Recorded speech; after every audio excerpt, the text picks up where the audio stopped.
ওকে, so চলুন এবার IELTS এক্সামিনেশনটার সম্পর্কে জানি। আইএলটিএস অ্যাজ ইউ নো এটা একটা অ্যাক্রোনিম, সংক্ষিপ্ত রূপ।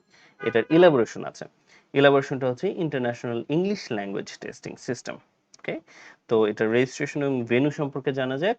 2020 সালে আমরা রেজিস্ট্রেশন এবং ভেন্যু মানে যেখানে আমরা পরীক্ষাটা দেবো এটা হচ্ছে ব্রিটিশ কাউন্সিল এবং আইডিপি, এই দুটো সেন্টারের আন্ডারে, দুটো প্রতিষ্ঠানের আন্ডারে বিভিন্ন সেন্টার আছে। সে জায়গায় আমরা রেজিস্ট্রেশনটা করতে পারি। আপনাদের প্রবাবলি আপনারা যে জায়গায় থাকেন, ঢাকা শহরে যে জায়গাতে আছেন বা বাংলাদেশে যে জায়গায় আছেন, সম্ভবত আপনাদের আশেপাশে সবচেয়ে কাছের কোনো একটা না কোনো ভেন্যু অবশ্যই আছে। এটার ফুল ইনফরমেশনগুলো ব্রিটিশ কাউন্সিল এবং আইডিপির ওয়েবসাইটে দেওয়া আছে। ওকে, রেজিস্ট্রেশন ফি 2021 সালে থেকে 18,750 টাকা। এটা আগে কম ছিল, প্রতি বছর একটু বাড়ে। এই জন্য মানে শুরুতে আমি যেটা বললাম আর কি, যে 2000 প্রতি বছর কিছু কিছু পরিবর্তন ঘটে। তো তার মধ্যে ইম্পর্টেন্ট একটা পরিবর্তন হচ্ছে 2021 সাল থেকে এখন রেজিস্ট্রেশন ফিটা হচ্ছে 18,750 টাকা। ওয়েল, আইএলটিএস এক্সামিনেশনটার ভ্যালিডিটি থাকে 2 বছর। এক্সামিনেশনটার রেজাল্ট দেবে 14 দিনে যদি আপনি পেপার বেজ এক্সামিনেশনটা দেন, আর 5 দিনে দিয়ে দেবে যদি আপনি কম্পিউটার বেজ এক্সামিনেশনটা দেন। দুভাবে এক্সামিনেশনটাকে দেওয়া যেতে পারে। ওয়েল, আইএলটিএস এক্সামিনেশনের টাইপ নিয়ে আলোচনা করা যাক। 3 টাইপ মূলত আছে। প্রথমটা হচ্ছে একাডেমিক, আপনারা যারা ইংলিশ স্পিকিং কান্ট্রিগুলোতে হায়ার এডুকেশনের জন্য আইএলটিএস এক্সামিনেশনটা দিচ্ছেন, আপনাদেরকে একাডেমিক আইএলটিএস টেস্ট দিতে হবে।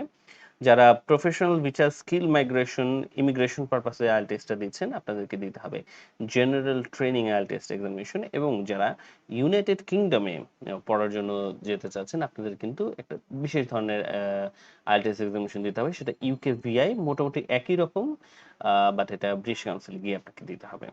ওকে, সো ডিটেল সম্পর্কে জানা যাক এবার এক্সামিনেশনটার। এটার স্কোরটা করা হয় 0 থেকে 9-এর একটা স্কেলের ভিতরে। আমাদের সবার একটা টার্গেটেড স্কোর আছে, 6.5, 7.5, 8.5। এটা হচ্ছে out of 9 actually. Okay, so এক্সামিনেশনটা 2 দিনে হবে। Okay, so first day of the examination, প্রথম দিনে সাধারণত স্পিকিংটা হয়।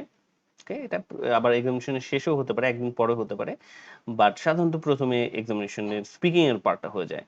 স্পিকিং পার্টে আমাদের ডিটেল হচ্ছে এরকম, এটা 20 মিনিটের একটা এক্সামিনেশন।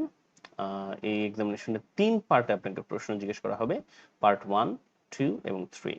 তো 3 পার্টে মোটামুটি 15 থেকে 20 মিনিটের মধ্যে বিভিন্ন ধরনের প্রশ্ন জিজ্ঞেস করা হবে।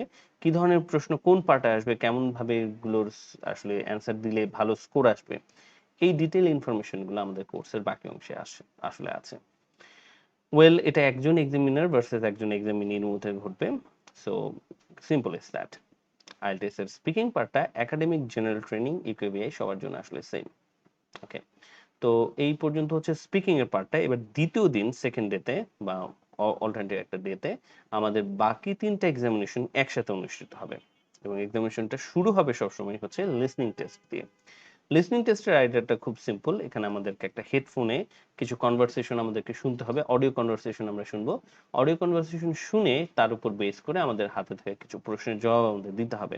পেপার বেজে দিলে আমাদের এই কোশ্চেনগুলো হাতে কাগজে একটা প্রশ্নপত্রের মধ্যে দেওয়া হবে। কম্পিউটার বেজে দিলে এই প্রশ্নগুলো আমাদের স্ক্রিনে অ্যাপিয়ার করবে।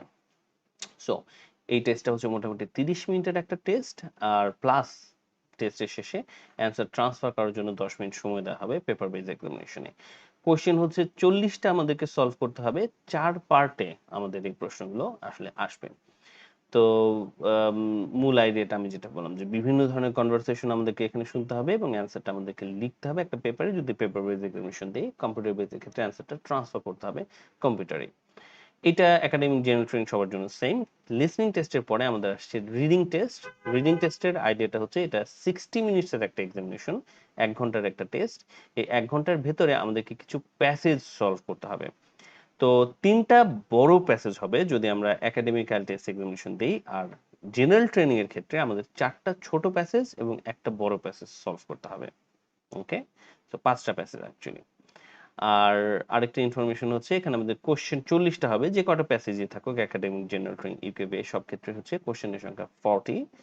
আর এটা অ্যাকচুয়ালি একাডেমিক এবং জেনারেল ট্রেনিং এর জন্য সেম না, এবং স্কোরিংটাও অ্যাকচুয়ালি আলাদা। যেমন ছোট একটা উদাহরণ দিই, একাডেমিকরা যদি 40 আউট অফ 30 কারেক্ট করে, 30টা অ্যান্সার যদি কারেক্ট করে 40টার মধ্যে, তাদের 7 চলে স্কোর দেওয়া হবে। কিন্তু জেনারেল ট্রেনিংরা যদি 40টার মধ্যে 30টা অ্যান্সার কারেক্ট করে তাদেরকে কিন্তু 6 দেয়া হবে। তো স্কোরের একটা ডিফারেন্স আছে। এই জিনিসগুলো নিয়েও স্কোরিং এর যে আমাদের ভিডিওটা আছে পরবর্তী, ওখানে এমন ডিটেল আলোচনা করা হবে। ওয়েল, রিডিং টেস্টের পরে লাস্ট আমাদের এক্সামিনেশন হচ্ছে রাইটিং। রাইটিং টেস্টটা ডিটেল আলোচনা করা যাক। রাইটিং টেস্টটা হচ্ছে 1 ঘন্টার একটা এক্সামিনেশন। এখানে দুইটা টাস্ক আমাদের জবাব দিতে হবে, দুইটা টাস্ক আমাদের সলভ করতে হবে। টাস্ক 1 হচ্ছে ইলাস্ট্রেশন। যদি আপনি একাডেমিক এক্সামিনেশন দেন, এখানে একটা ছবি আসবে, ছবিটার উপর বেস করে আপনাকে এক্সপ্লেন করতে হবে নির্দিষ্ট কিছু ক্রাইটেরিয়া ফুলফিল করে আর কি। আর যদি আপনি জেনারেল ট্রেনিং দেন, তাহলে টাস্ক 1 আপনাকে একটা লেটার লিখতে হবে, পত্র। তো টাস্ক 2 তে একাডেমিক জেনারেল ট্রেনিং সবার জন্যই একটা এসে লিখতে হবে। ওকে, টাস্ক 1 আপনাকে মিনিমাম 150 ওয়ার্ড লিখতে হবে 20 মিনিটের মধ্যে, আর টাস্ক 2 তে আপনাদের মিনিমাম 250 ওয়ার্ড লিখতে হবে 40 মিনিটের মধ্যে। ওকে, সো এইটাও একাডেমিক এবং জেনারেল ট্রেনিংদের জন্য সেম নয় আসলে।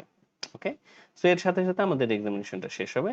So that's all about the details about IELTS examination.